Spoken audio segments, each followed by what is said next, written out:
जय हिंद दोस्तों, नमस्कार। संविधान दिवस के अवसर पर भगवत दादा ने किस तरह से वहाँ पर जनता और लोगों को समझाया कि हमें किस तरह से हक और अधिकार के लिए लड़ना है। तो आइए जानते हैं भगवत दादा जी ने वहाँ पर क्या कुछ कहा। जय जोहार दोस्तों। पंडाल में बैठे मेरे भाई बहन, प्यारे बच्चों, महिलाओं, मंच पर बैठे सम्मानित साथीगण, आज यहाँ पर हमारा आदिवासी समाज तो है ही सही, एससी समाज के भाई भी हैं, ओबीसी भाई भी हैं, मुस्लिम भाई भी हैं और राजपूत भाई भी हमारे बीच में है। और एक लंबे अरसे बाद सभी समाजों की उपस्थिति में मैं अपनी बात रख रहा हूं। तो आप सभी इस कार्यक्रम में पधारे और सभी वक्ताओं को आपने सुना और अभी भी हमारे बहुत अच्छे वक्ता दोनों विधायक भाई भी मौजूद हैं, उनको आप भी सुन करके जाइएगा। दोस्तों, हमने बहुत बातें सुनी, सबने कहा कि ऐसा होना चाहिए, ऐसा नहीं होना चाहिए, ऐसा होता तो ऐसा होता। और इन सभी बातों का मोल है, बहुमूल्य बातें हैं। लेकिन क्या कारण है कि हम लोग आज तक एकता के सूत्र में नहीं बच पाए? उसका कोई तो कारण होगा। आज हमारी जमीन छीनी जा रही है, हमारे साथ शोषण होता है, अत्याचार होता है, ये परिणाम है। कारण क्या है?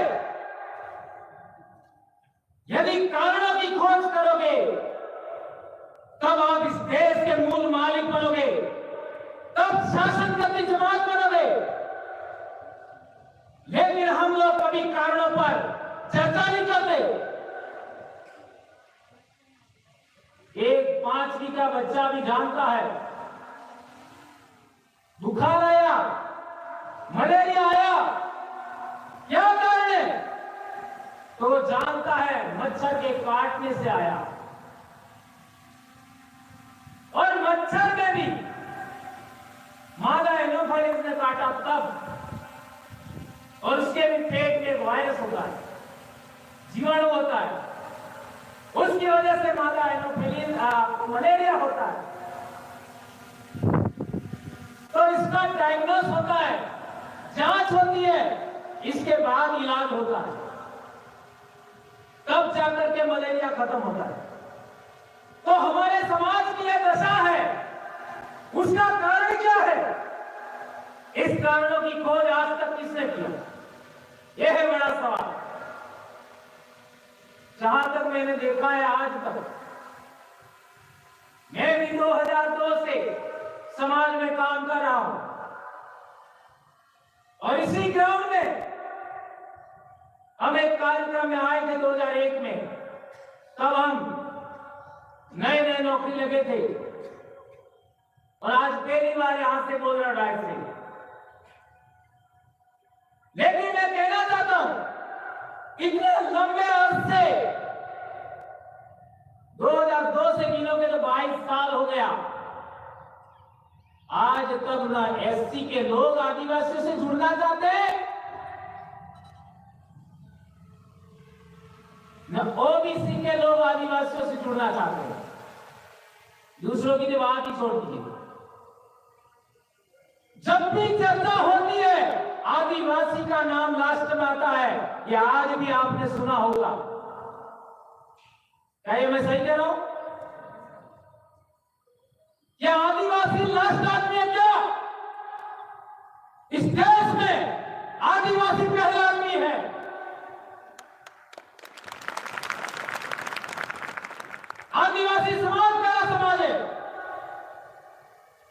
और सभी समाजों की समस्या का निराकरण करना है तो उसका इलाज भी आदिवासी के पास है।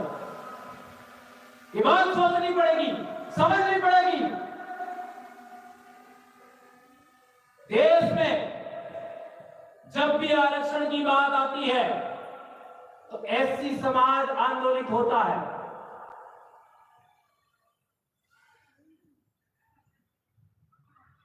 लेकिन अन्य समाज आंदोलित नहीं होती, अपेक्षा करते। और पिछले 10-12 साल के जनजागरण के बाद जब भी आरक्षण की बात आती है, एससी समाज के साथ आदिवासी भी आंदोलित होता है। और अभी पिछले कुछ एक सालों में ओबीसी समाज भी आरक्षण के लिए काम कर रहा है, आंदोलित हो रहा है।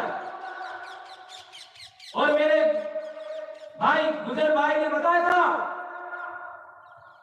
जाटों के बच्चे भी मारे गए, गुजरों के बच्चे मारे गए, मराठों के बच्चे मारे गए, पाटीदारों के भी बच्चे मारे गए। अर्थात ओबीसी समाज ने भी आरक्षण के लिए बलिदान दिया। लेकिन मैं कुछ और कहना चाह रहा हूं।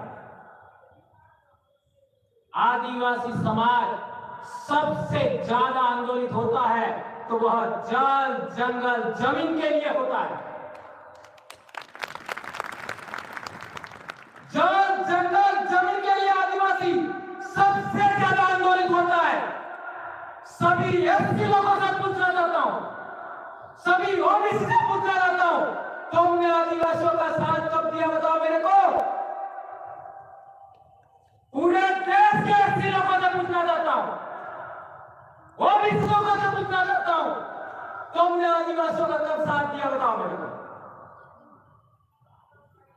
नहीं दिया।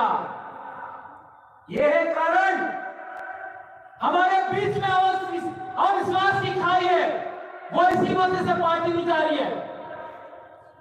ये बात समझना होगा।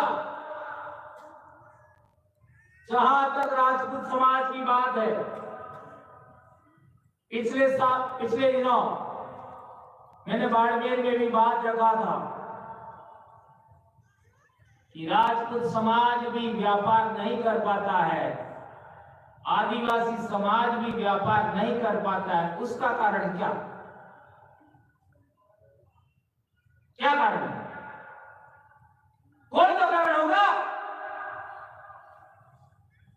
इधर के राजा मांडलिक के जमाने में अर्थात 6वीं शताब्दी